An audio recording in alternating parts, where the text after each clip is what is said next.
Hi, this is Stefan with Spintip, and I would like to talk to you about grips. Have you ever thought that although there are many players who are unique in their own right, there have been only a handful of grips that have been taught? Right? There is a continental or a semi-western or western grips, but do you think that only those 5 or 6 grips are going to fit your needs?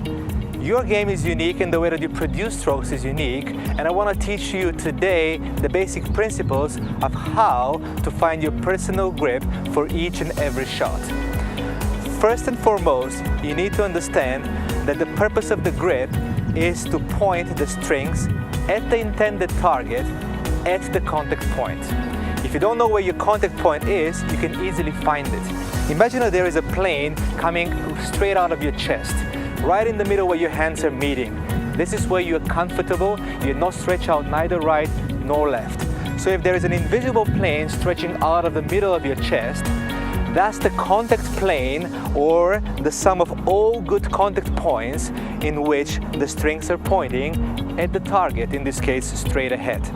So once you know where the contact plane is, you can find the grip for each and every shot, because that's going to be a point on that plane. If I want to hit forehands, right, I need to place the racket somewhere on this plane. You will ask me where. And where depends on two things. Movement, meaning how do I adjust to the ball, how do I set up my feet, what distance do I have between me and the ball, and how high the ball is from the ground.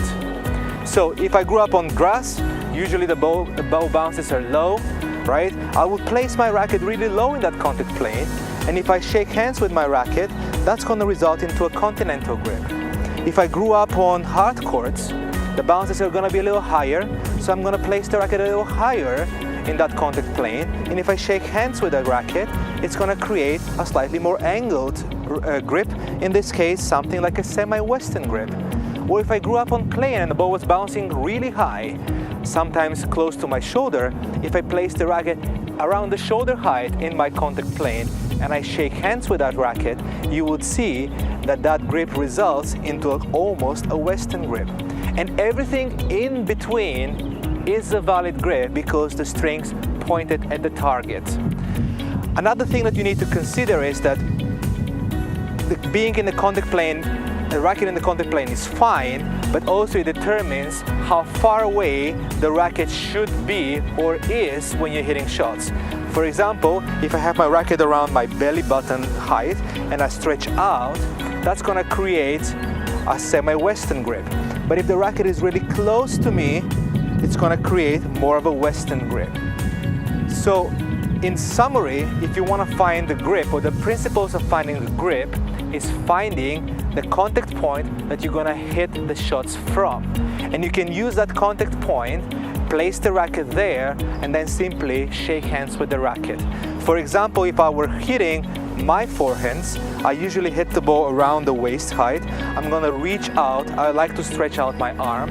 So I'm going to reach out, shake hands, and my grip is semi-eastern, right?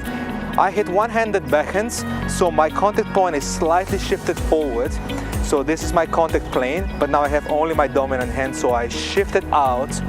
I place it around my hips again, and that will be my personal one-handed backhand grip.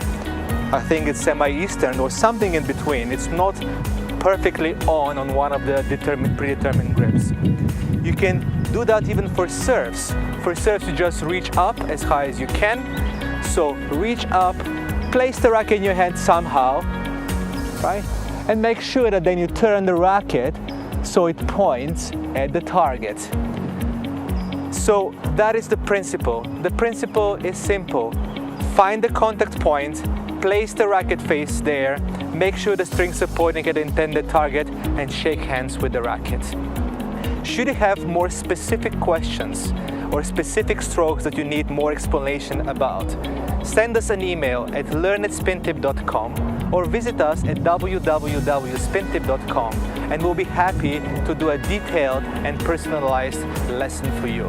Thank you for watching this video, and we hope to hear from you. Bye bye.